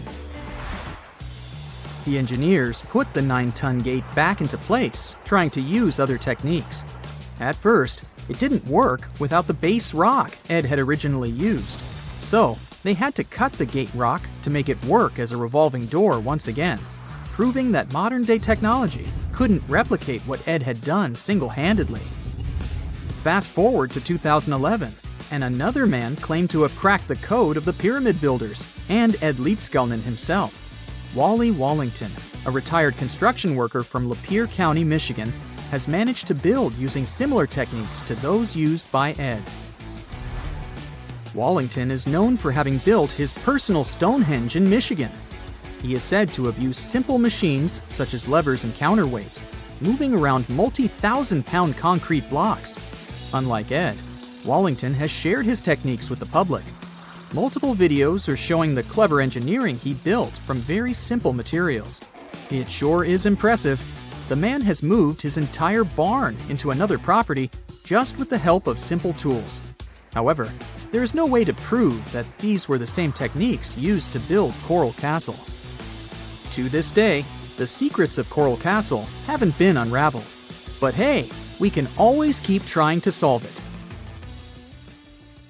This just in, the world's oldest pyramid was built during the last ice age. And I'm not even talking about Egypt. I'm saying our ancestors might have spewed a 27,000-year-old pyramid in West Java. Gunung Padang is not exactly shouting pyramid. It's more of a mound with huge scattered stones tossed all over it. But local people seem to revere it, and they have for centuries. It wasn't until recently that the Indonesian authorities decided to excavate a bit deeper to see what all the fuss was about. They ended up finding the remains of a human settlement. It was rather unexpected, since the mound is pretty high up. This excavation could only prove there were humans in the area as far back as 45 BCE, which sounds reasonable. It was up to an Indonesian geologist named Donnie Hillman to prove that Gunung Padang is the world's first pyramid. He used all sorts of new technology to support his claim. Our guy used carbon dating, which digs deep into the earth and takes whole chunks of soil. He found layers and layers of constructions, like he was digging up Rome and finding ancient buildings buried in the ground. His research proved that there had been caverns and even rooms down there, which could only mean one thing: humans. As for the rocks located up in the mound, they were most likely strategically placed by the people who lived there back in the day. They needed a place to meditate, so they arranged things in a harmonious way. Their smooth surfaces wouldn't be the result of years of erosion, but the works of great sculptures, the Michelangelos of their day, let's say. If this is all for real, then human civilizations began way before we think they did. Our ancestors, the Paleolithic humans, didn't have what it took to be considered a civilization, especially not the tools and knowledge to build pyramids. They needed a lot of masonry skills, which weren't all that available during the last ice age. His peers don't share this view, though. They could believe Hillman's theory if he had found evidence such as charcoal and bone fragments, but he didn't. Flint Dibble, another archaeologist, says that without concrete evidence of human activity, there's no proof of an actual pyramid. In this case, all the data proves is that the soil in the mound dates back to 27,000 years ago. He thinks the rocks on top of the mound just slipped down the hill, like rocks normally do. Only a complex society would have managed to build a stepped pyramid like they claim it was. But according to Bill Farley, an American archaeologist, there's just no reason to believe there were any settlements in Indonesia during the last ice age. Now, just so you know, the oldest known ancient society with this kind of knowledge is probably 11,000 years old and used to occupy the region of modern-day Turkey. Take a look, Turkey's Göbekli Tepe. It's also not a pyramid, but it's the oldest monolithic construction made by humans. Back in the Neolithic period, a lot of people settled there, and there are proofs for it. For example, the walls there are covered in ancient drawings of clothing and wild animals.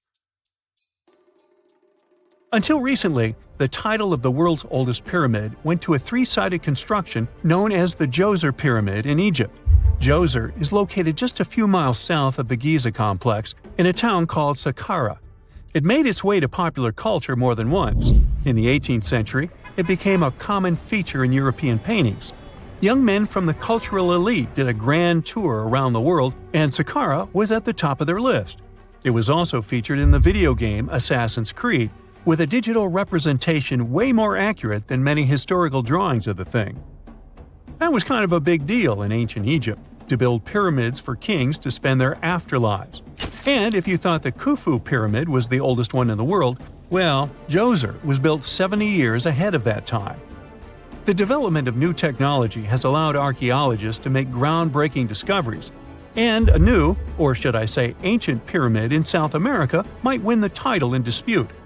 It turns out that pyramids were also pretty fashionable in the Americas in the old days. Among them are the iconic pyramids of Guatemala's Tikal Temple Complex, the same ones that appeared in Star Wars No. 4. But to find the oldest pyramid in the Americas, one would have to travel to Peru. Deep in the Peruvian desert, archaeologists stumbled upon a sprawling ancient metropolis known as Caral. At first, researchers believed that the settlement was pretty recent, since the site was way too complex for ancient technology to handle it. As we said, Caral is a desert town, like Las Vegas, but without all the hoopla. This means no easy access to water, and for cities like these to thrive, they need a considerable irrigation system, which leads us back to complex technologies. The Peruvians surprised us all with this new discovery. This site was huge, filled with an amphitheater, houses, and religious buildings. The whole thing probably sprawled through 370 acres. And when scientists went to test their initial hypothesis using radiocarbon dating, they found that the city probably sprung around 2027 BCE. On the site, archaeologists found 6 pyramids that could possibly predate the one in Saqqara. As far as they know, both civilizations coexisted in the same time period, in opposite parts of the world.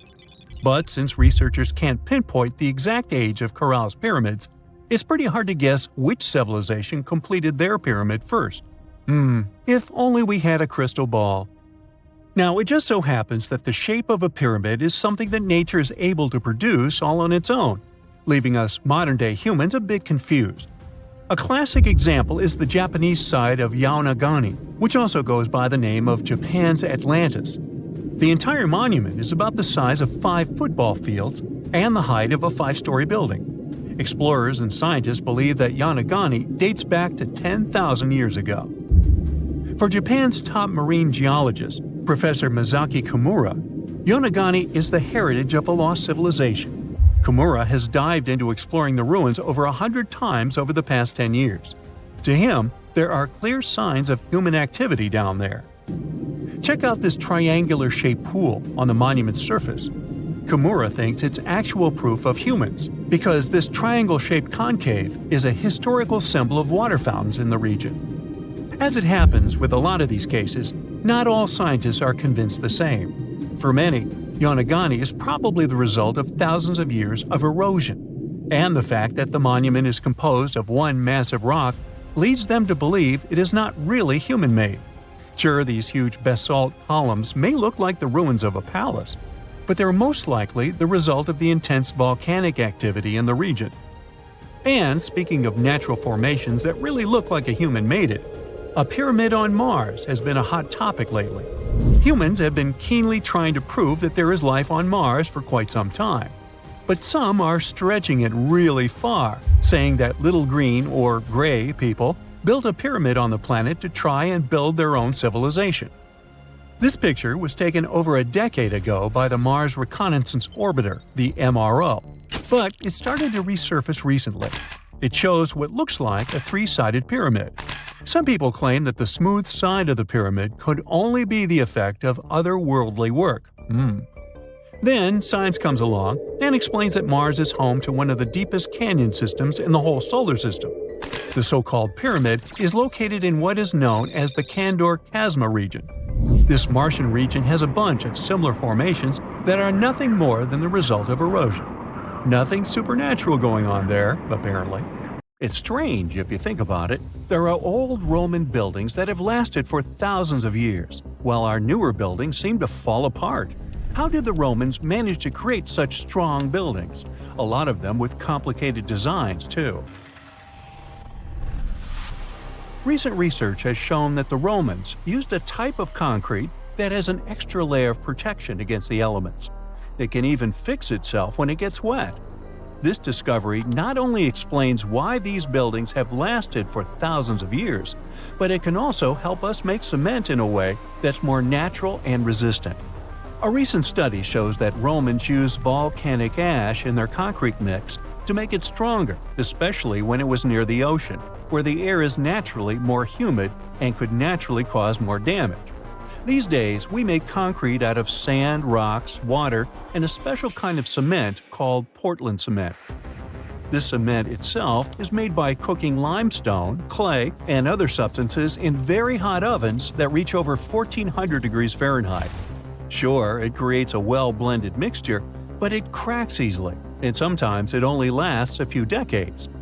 There's one more interesting feature of this amazing Roman concrete. It has small white bits of calcium called lime clasts that stay inside the concrete and do not disappear over time. At first, it may not seem that attractive because it's not as smooth as the concrete we use today. And for many years, specialists used to think that having small pieces of lime in concrete was a bad thing because they thought it made buildings less resistant. But researchers found out that these tiny pieces actually help the concrete fix itself. I wish I could fix myself that easily. They discovered that when the concrete got cracks, it seemed to magically fill them with a substance called calcium carbonate found in the lime clasts. The Romans made their concrete by mixing sand, volcanic ash, and burned limestone together and adding water. This is called hot mixing. When the water and lime mix together, they have a chemical reaction that makes the mixture get very hot, up to 200 degrees Fahrenheit. This also causes those tiny pieces of lime to form. Now, this concrete can get cracks, and when water, rain, or seawater gets in, it makes the calcium in the concrete dissolve. The calcium then sticks to the cracks and makes them close up, kind of like a scab. Of course, researchers had to test this method, and they made concrete as the Romans did. Shortly after, they cracked it here and there. They placed the cracked concrete under water, and after 1 to 3 weeks, the cracks were gone. Safe to say, this didn't happen with concrete made using modern methods. Now, the Romans didn't know the science behind making their concrete strong, but they found a good recipe by trying different things over a long time period. Ancient records show that they used this recipe to build strong structures, especially for ships, and continued to use it once they found it was successful. Now, not all Roman buildings made it to the 21st century in perfect condition. The Colosseum, for instance, one of the most famous Roman constructions in the world, used to be nearly twice as large as it is today. It sustained a lot of damage throughout the ages, reaching the form we've come to know today. Let's not forget, it's a pretty old building to begin with. Its construction started in the year 70 under Roman ruler Vespasian, who later started making motor scooters named after him. You know, Vespa? Nah, I made that up. Anyway, Ever since it first opened, the Colosseum was home to a lot of activities and shows, featuring fearless gladiators and a large display of exotic animals, who got to mingle and did lunch together. Unfortunately, it all went downhill in 217, when a fire struck the upper parapets and much of the building's interiors. It took a whole century to finish up the repairs for the damages. Sadly, the initial shape of the Colosseum would be gone forever. A strong earthquake followed, and that didn't help either. This one took place in southern Italy in 443. At this point, a considerable portion of the Colosseum's outer ring was damaged. Soon enough, when locals encountered hardship, they had to rely on selling chunks of limestone from the ancient Colosseum to go by. Another earthquake came in 1349, which gave the Colosseum its most devastating blow. It's when the south side of the building collapsed completely. That's when it started to look more like the building we can see today in the Italian capital. It's not all bad, though. Some pieces of stone that were shaken off the Colosseum were used to rebuild other famous landmarks in Rome. So, if we think about it, the missing part of the Colosseum isn't missing at all. It's just been recycled all around the city. One building that features pieces of old stone Colosseum is called Palazzo Venezia, and it's a local museum.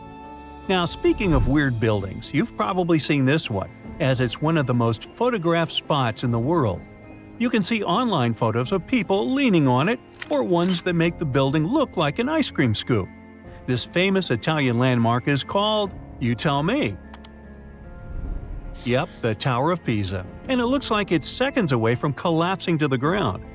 Now, should you ever want to visit, you'll need to head over to this Italian city with the same name, Pisa, near the Square of Miracles. Now, weirdly enough, this building is more famous for its awkward incline rather than for its history or purpose.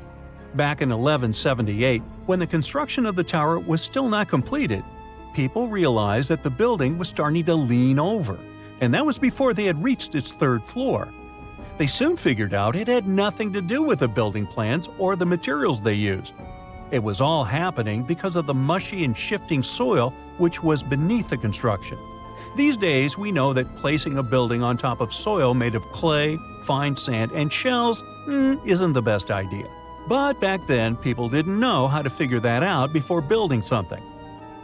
Now, fast forward some centuries, and it became clear that this 180-foot tower isn't just leaning, it is falling, and at a considerable rate of about 0.08 of an inch per year. Well, that may not sound like a lot, but multiply that by hundreds of years and, well, just look at the pictures and you'll understand. This leaning tower is more than 16 feet off its axis in the present day. So how come it hasn't fallen over altogether? Well, because of physics mostly. Its center of gravity continues to be located within the base of the structure, so it's pretty grounded. It's also been continuously watched over by local authorities to make sure they protect this unique building for as long as possible. The Pantheon is another great example of the way Romans understood architecture.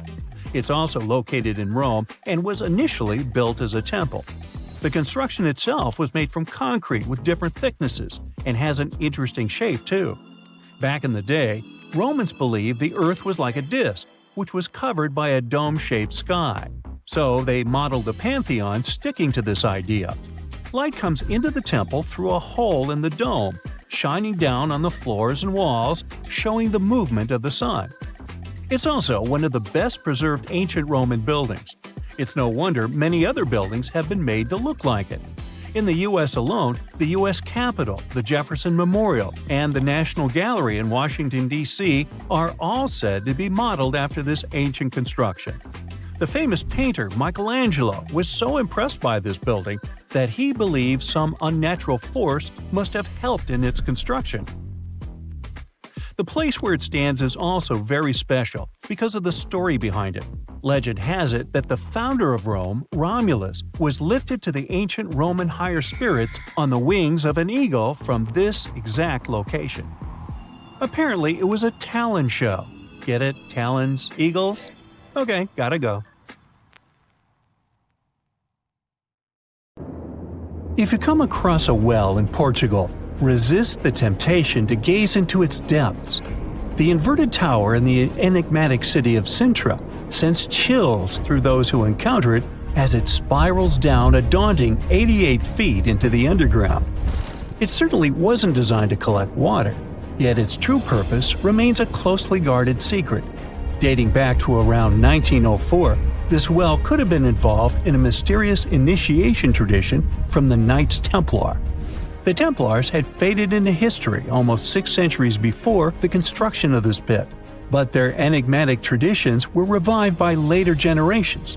So one theory says that candidates seeking to join the group back then had to confront their deepest fears by facing this well, descending its spiral staircase blindfolded. When they reached the bottom of the inverted tower, they removed their blindfolds and were faced with this frightening sight. The only way out of this dark labyrinth was to keep looking up and following the light. Now imagine yourself browsing the shelves of a used bookstore until you find a book with an alphabet you've never seen before. You decide to use an image translation app but find no matches. Intrigued, you buy the book. Then you show it to your friends and family, but nobody recognizes that alphabet. Rare book dealer Winfried Vonnig probably experienced the same frustration back in 1912 when he acquired what would later become the most enigmatic book in the world. The work is known today as the Voynich manuscript, and it's written entirely in an unknown language that no one has deciphered yet.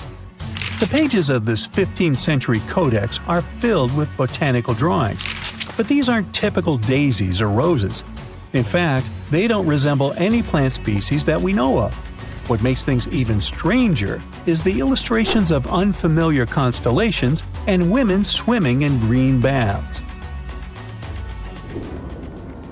Delving deeper into the realm of mysterious texts, we set off on a journey to the Qumran Caves near the Salt Sea in the Middle East. In 1952, a team of archaeologists stumbled upon 2 scrolls made of highly oxidized copper at the site. Unrolling them was a major challenge, so they decided to cut the scrolls into 23 parts to investigate them. Imagine their surprise to see Hebrew words like gold and silver popping up. But no, it wasn't an ancient invoice. It was more like a treasure map, pointing the way to over $1 million. Unfortunately, the treasure was never found. Not for lack of trying, though. You see, the quest isn't as easy as it may appear. Some of the copper scroll's vocabulary is technical, and some geographical locations remain a mystery. There's also one last possibility. Perhaps it's all a work of fiction, like a pirate tale from the old days. People talk about Mona Lisa's almost haunting stare that seems to follow you no matter where you stand. But here's a quick question. Does she have eyebrows?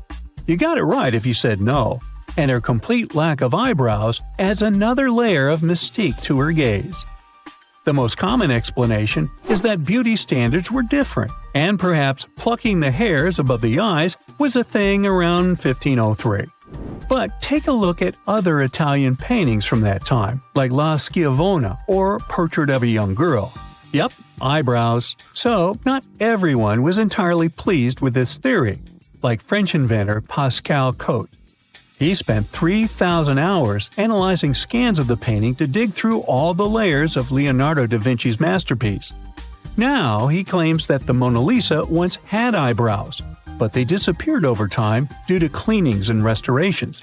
Some historians, however, still question his findings, which means that Mona Lisa's style, or a lack of it, remains an unsolved mystery. So, you decide to travel to Rio de Janeiro, and everyone tells you that Sugarloaf Mountain is a must-see. When you spot the mountain from a distance, you realize that the stone has a cavity. But around noon, the whole view changes. The shadow in that cavity takes the shape of a bird, an ibis to be precise. A local legend links this bird shape to the ancient Egyptian deity Thoth, as if the ancient Egyptians once visited Rio de Janeiro and were somehow inspired by the natural phenomenon. But it's probably just a big coincidence. I mean, literally. The real mystery, however, lies in the waters around Sugarloaf Mountain. In the 80s, archaeologist Robert Marks got a tip from locals about a treasure hidden beneath Guanabara Bay. He dove in and found quite a few Roman amphorae, those ancient vases with two handles. His discovery could potentially provide evidence of a Roman shipwreck that might have reached Brazil 17 centuries before the Portuguese even set foot there. However, he couldn't proceed with his research, and to this day, the idea of the Roman presence on Brazil's coast remains uncertain. The true location of Cleopatra's tomb isn't the only ancient Egyptian mystery. Many secrets are carved into the walls of ancient structures, like in the Temple of Seti I. Take a close look at this hieroglyph, and you'll notice that it resembles a modern-day helicopter. Look to the right, and you'll see an engraving that looks like a submarine. Odd, right? The most reasonable explanation for this has to do with the legacies of different rulers. When a new pharaoh came to power, they had their own hieroglyphs added over the original ones. But this is still a topic of debate, as some Egyptologists believe that these mysterious hieroglyphs may represent some kind of ancient technology. The same applies to the Dendera light. The image found in the underground passageway of the Hathor Temple is a subject of significant controversy in Egyptian history. Some researchers suggest that the inscription simply represents a rising sun, while others interpret it as evidence of some kind of modern lighting system. And it does indeed resemble Crookes' tube, one of the early experiments with electrical discharges.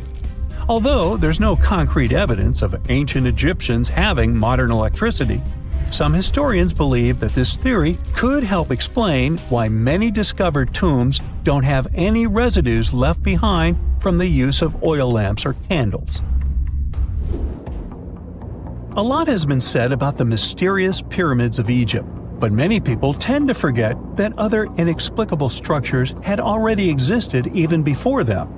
Our next stop takes us to Turkey. The top of a hill known as Göbekli Tepe, near the city of Urfa, holds an ancient secret. It features more than 20 circular stone enclosures dated back over 11,000 years. Many of these have heavily carved stone T-shaped pillars adorned with eerie human figures with folded hands. The most accepted theory is that it's the world's first temple, likely used for rituals or social events. But the greatest mystery lies in how it was built, as this site existed before the domestication of animals or the use of metal tools. So the construction must have been very difficult, challenging our understanding of the historical timeline. Now, I hope you're not afraid of heights, because we're about to take a flight over the Nazca Lines. You've probably already heard about these massive, mysterious drawings etched into an arid region of Peru.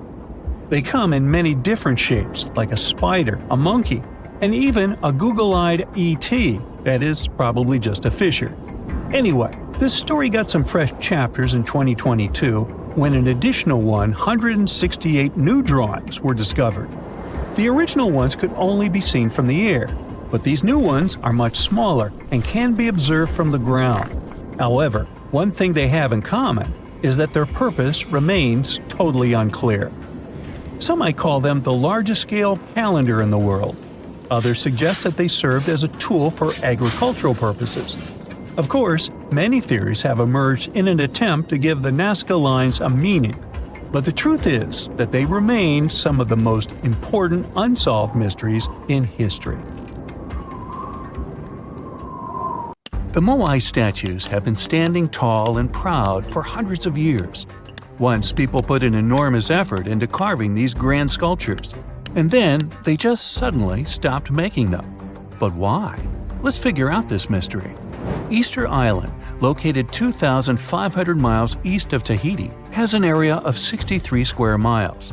To this day, it's one of the most isolated islands in the world. Once it was covered with forests, filled with different trees and ferns. But when the first humans came to the island around 400 CE, the forest slowly began to disappear. And starting from 1250 CE, Moai statues began appearing all over the place.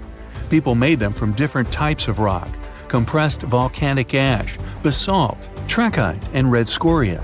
As it's a volcanic island, these were all the ingredients the creators of the statues had to use. And once the builders completed their work, they covered the statues with pumice. The faces of the statues are different, but they all have distinct expressions with heavy brows and large noses. Their arms are carved into the body. Some have hats on top of their heads. There are nearly 900 statues all over the island. They differ in size. The average height is 13 feet tall, and the largest ones reach 33 feet in height and weigh up to 82 tons. Because the statues have so many different faces, there are theories that they represent and honor ancestors, chiefs, and other important people who lived on the island. But without any clear evidence, it's almost impossible to figure out the true purpose of the moai. Once they stood beautifully along the coast, watching over people in settlements, and their backs faced toward the spirit world of the sea. When Europeans first discovered the moai statues in the 1700s, many of them had already toppled over, and the construction of statues had stopped way earlier than that. Huge amounts of effort were put into making these things. Expert craftspeople spent a great deal of time slowly carving the statues with basic picks. A team of up to 6 people would work hard for an entire year to make just one statue. Then they often had to transport it to its special place on the island, as far as 11 miles. With the help of carbon dating, experts have managed to figure out that the statues started to appear in 1250 CE. And then, suddenly, in 1500 CE or so, the process just stopped. The creators of the statue just left their stone chisels where they were last used, and only a quarter of all the statues were actually placed where they were supposed to be. Half of them still remained in the quarry, while others were left on the ground mid-transit. Something happened on the island, and it caused everyone to just lose interest in the statues. There are many theories around why it could happen, and they mostly relate to deforestation. Islanders may have used wood to move the statues across the island. They possibly did this with the help of sleds and ropes, or even used logs to roll the statues or canoes to float them.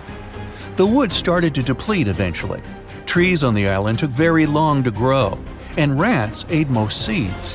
People had many uses for wood, and they needed it not only for practical things, but also to create other statues. Another reason why the inhabitants of the island could have stopped building the statues might be that they were busy with other projects. Specialized rock gardens were becoming more common with a growing population. They were great for the soil, keeping it warm and fertilizing it at the same time. Islanders spent much time and effort making these rock gardens, and there simply wasn't enough time to focus on building and moving the statues. Another theory suggests that what people believed in changed over time. Supposedly, the islands once saw the statues as a connection to their ancestors. After some time, though, rituals depicting a show of strength and endurance became more widespread. And with these rituals, islanders started to carve images related to seabirds. Seabirds became the main animal on the island. People started to believe that their ancestors looked over them through birds instead of the statues, so there was no longer a reason to build the moai. Anyway, these theories might be true, but the main problem was that the small island couldn't support a growing population. What was once a lush land covered in forests quickly became a barren landscape. For the first few centuries, people relied on forest resources, but agriculture became more important sometime after 1550, when forests disappeared. Tribes that once worked together to build the fantastic monoliths focused on competing against one another instead. During this struggle for land and resources, the moai statues were toppled over because people wanted to reduce their significance. Over the following centuries, all the statues were pushed over, but not all of them deliberately. Many fell naturally after being neglected for so long. Some even ended up in the ocean water surrounding the island, and there they sat for a while. But there was some good news for these statues. They were re-erected, providing a great experience for visitors from all over the world. If you make a journey all the way to this isolated island, the first question you'll probably ask will not be how the statues were made or how they were moved. It will be, how on earth did anyone even make it here in the first place? It was one of the most amazing feats ever. The Polynesians sure did some pretty extraordinary things. From as early as 1500 BCE, these boat-faring people began to explore their world. They used the most advanced marine inventions of their time. They sailed across the ocean in catamarans and outrigger boats, starting in Southeast Asia and inhabiting many more places throughout the Pacific. They lived as far north as Hawaii in 900 BCE and all the way to the south in New Zealand by 1200 BCE. And the farthest journey to the east was, of course, Easter Island. In only a few hundred years, these early sailors inhabited an area of thousands of square miles. They simply memorized where they had already been and, this way, managed to navigate the ocean. They used a wide range of techniques. They watched the sun as it rose and set during the day. Stars helped them at night. If it was overcast and sailors couldn't figure out direction visually, they used other brilliant methods. They watched the movements of ocean currents and wave patterns and paid attention to bioluminescence in the water. These patterns helped them find where specific islands were located. These seafarers even understood how islands and atolls in the distance caused air and sea interference patterns. Birds provided them with certain signs too. Some of them migrated long distances from one island to another, which gave travelers some kind of a visual connection for their route. Other types of birds had specific feeding times. Sailors knew when and where they hunted and directed their boats depending on where these birds fed. Vikings certainly get way too much credit for their seafaring abilities.